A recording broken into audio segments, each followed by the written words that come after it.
আসসালামু আলাইকুম বন্ধুরা, সবাই কেমন আছেন? আশা করি আল্লাহর রহমতে ভালো আছেন। আজকে খুবই মজাদার ভিন্ন স্বাদের রুই মাছ দিয়ে লতি রান্না করব। আমাদের মা চাচিরা যেমন করে রান্না করতে সেভাবে রান্না করবো বন্ধুরা। আশা করি সম্পূর্ণ ভিডিও দেখবেন, দেখলে অবশ্যই ভালো লাগবে। এখানে আছে বন্ধুরা লতি, দেখেন কত সুন্দর সবুজ টাটকা লতি। লতিটা আমি সুন্দর করে প্রথমে ভালো করে কেটে কেটে নিব।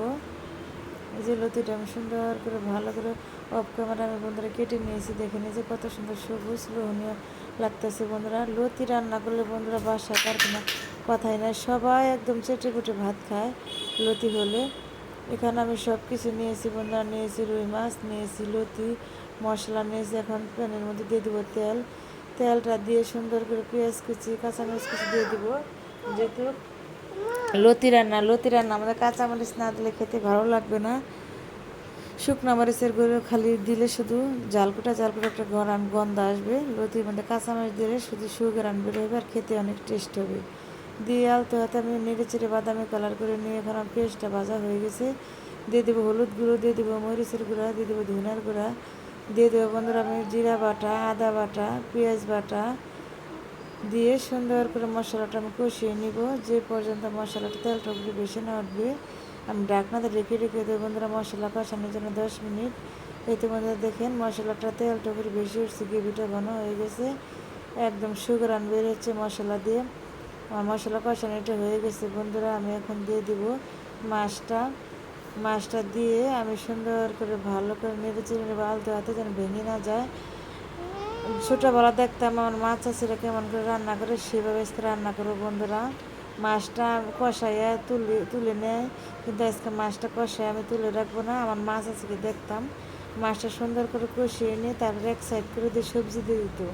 আমি সেভাবে আজকে মাছটা সুন্দর করে এক সাইড করে নিয়ে তারপর আমি লতি দিয়ে দিব। এভাবে আমার দাদিকে আমার আম্মাকে রান্না করতে দেখতাম। মাছটার এক সাইডে দিলে কি হয়, মানে মাছের গ্রান সবজির ভিতরে বেশি ঢুকে, সেই রান্নাটা খেতে বেশি টেস্ট হয়। এই যে আমি লতিটা সুন্দর করে আলতো হাতে নেড়ে চেড়ে দেবো। লতি নরম জিনিস, বেশি ঝোল দেওয়া যাবে না, ঝোল দিলে খেতে ভালো লাগবে না। দেখেন কত সুন্দর লাগতেছে রান্নাটা, লতিটা একদম সফট হয়ে গলে গেছে। রান্নাটা কত সুন্দর কালার লাগতেছে, খেতেও বন্ধুরা খুবই মজা। বন্ধুরা লতি তো সবাই পছন্দ করে, লতি তরকারি হলে কোনো কথা নাই, একদম আঙুল চেটে পুটে সবাই ভাত খায়। আর বেশিরভাগ বাচ্চারা বেশি পছন্দ করে লতি তরকারি, যদি নরম জিনিস ভাত মুখে দিলে মিনে এসে ভাত চলে যায় একদম পেটের ভিতরে, একটু গিললেই হয়ে যায় বাচ্চাদের বেশি পছন্দ লতি রান্না। দেখেন কি সুন্দর হয়েছে বন্ধুরা, এভাবে বাসায় রান্না করে খেয়ে দেখবেন, সবাই একদম আপনার প্রশংসা করবে, সবাই একদম অনায়াসে 2 প্লেট ভাত খাবে লতির তরকারি এরকম করে রান্না করবে বন্ধুরা। খুবই মজার একটা রান্না বন্ধুরা, মানে এত টেস্টি, আমার মানে কি বলবো বন্ধুরা, অন্য সবজিতে রান্না করলে এতটা মজা লাগে না। আমার বাসায় সবাই খুব পছন্দ করে এভাবে রান্না করলে। দেখেন কত সুন্দর হয়েছে, খেতে খুবই মজা বন্ধুরা।